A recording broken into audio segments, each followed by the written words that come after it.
তো তোমাদের যাকে মন চায় তাকে ভোট দাও, ঠিক আছে? ভোট নিয়ে বেশি মাথা ব্যথা করতে যেও না, কারণ যদি কিছু হয়ে যায় তোমার, সামনের বার তো আবার ভোট দিতে হবে, তাই না? তাহলে যে তোমার যদি কিছু হয়ে যায় তাহলে সামনের বার তো আর তোমার পার্টি এ ভোট দিতে পারবে না, একটা ভোট তোমার পার্টির কমে গেল। তাহলে যেন সামনের বারও ভোট দিতে পারো, সেইভাবে ভোট দিতে যাবে।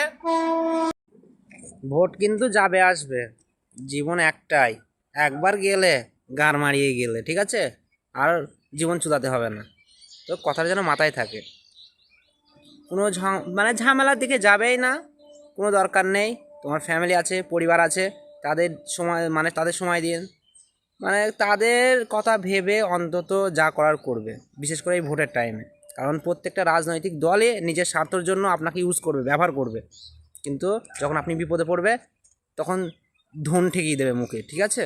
এই কথাটা ভেবে সেইভাবে কাজ করবেন।